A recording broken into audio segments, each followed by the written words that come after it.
Assalamualaikum besti-besti love Indonesia kesayangan si akunya. Jumpa lagi di Viral for Justice dengan hashtag kita Justice for Dini Sera.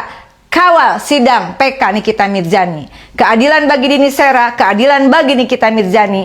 Etika hakim dan akuntabilitas peradilan tidak boleh tebang pilih.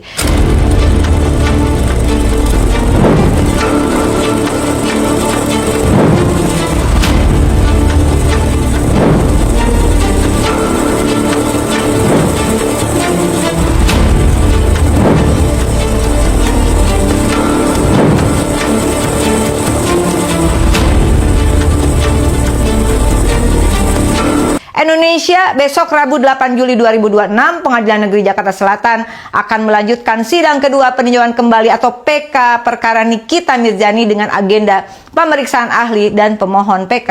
Pada sidang pertama 24 Juni 2026, Majelis Hakim membacakan substansi permohonan PK dan memutuskan tidak menghadirkan pemohon PK dengan pertimbangan bahwa kepentingannya telah diwakili oleh penasehat hukum. Izinkan saya menegaskan bahwa kehadiran saya saat itu di Pengadilan Negeri Jakarta Selatan bukan untuk mengintervensi proses hukum, mempengaruhi independensi hakim, ataupun mengarahkan putusan pengadilan.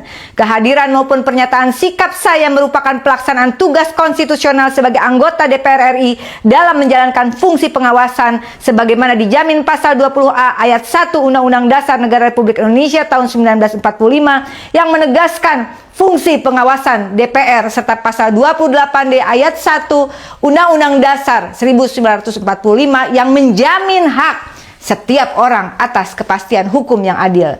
Sikap ini juga bagian dari menjalankan sumpah jabatan sebagai anggota DPR RI untuk memegang teguh Undang-Undang Dasar Negara Republik Indonesia tahun 1945 dan melaksanakan tugas sesuai Undang-Undang Nomor 17 Tahun 2014 tentang MPR, DPR, DPD, dan DPRD sebagaimana terakhir diubah dengan Undang-Undang Nomor 13 Tahun 2019.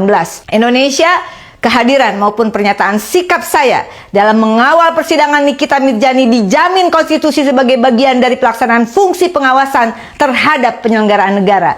Perkara Nikita Mirzani menjadi perhatian publik karena pada tingkat pertama Pengadilan Negeri Jakarta Selatan menjatuhkan pidana 4 tahun penjara, kemudian diperberat menjadi 6 tahun penjara dan denda 1 miliar oleh Pengadilan Tinggi DKI Jakarta, serta dikuatkan Mahkamah Agung setelah menolak kasasi para pihak.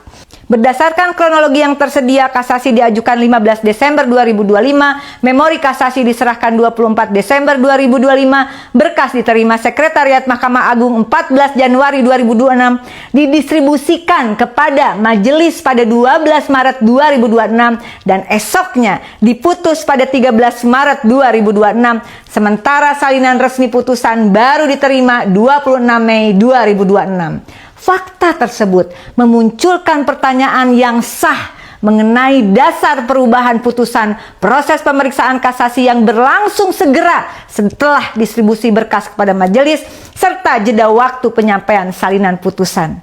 Pertanyaan tersebut bukan tuduhan, melainkan bagian dari pengawasan publik dalam negara hukum.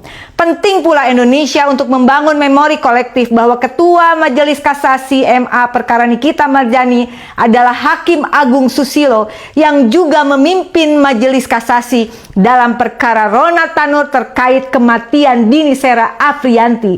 Dalam perkara tersebut, Susilo menyampaikan dissenting opinion yang menegaskan pentingnya dua alat bukti yang sah, keyakinan hakim dan pembuktian mens rea sebelum seseorang dipidana.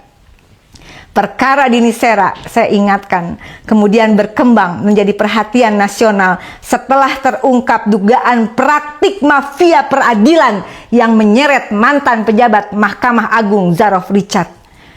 Pengalaman tersebut mengajarkan kepada kita bahwa pengawasan terhadap integritas peradilan merupakan kebutuhan konstitusional untuk menjaga marwah lembaga peradilan.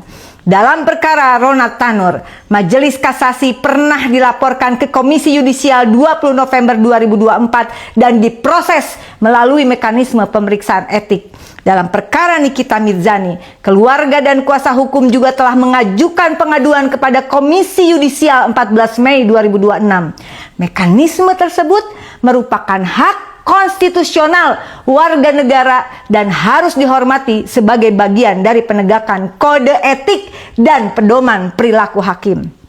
Sehubungan dengan itu semua, saya merekomendasikan Pertama, Komisi Yudisial melakukan pemeriksaan secara independen, objektif, profesional, dan transparan terhadap setiap pengaduan yang telah diterima, serta menyampaikan perkembangan penanganannya sesuai kewenangan yang diberikan undang-undang.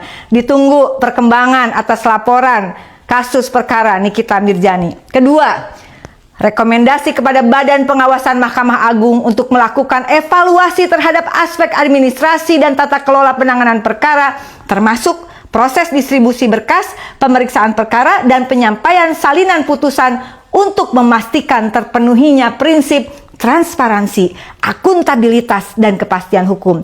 Yang ketiga, rekomendasi kepada Kejaksaan Agung Republik Indonesia apabila di kemudian hari ditemukan bukti permulaan yang cukup mengenai dugaan suap, gratifikasi, pengondisian perkara, atau tindak pidana lain yang berkaitan dengan proses peradilan, agar melakukan penegakan hukum secara profesional, independen, dan sesuai ketentuan peraturan perundang-undangan dengan tetap menjunjung tinggi asas praduga tak bersalah. Indonesia, keadilan bagi Dini Sera dan keadilan bagi Nikita Mirzani bukanlah dua hal yang bertentangan.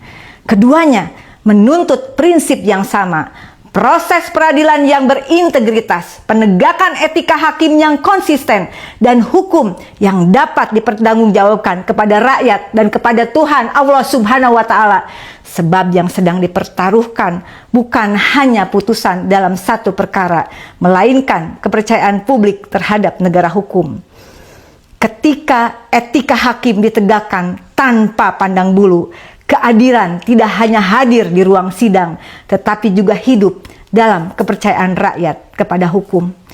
Indonesia, mohon terus kawal sidang PK Nikita Mirzani, teruslah bersuara, never give up Indonesia. Salam sopan Indonesia. Wassalamualaikum warahmatullahi wabarakatuh.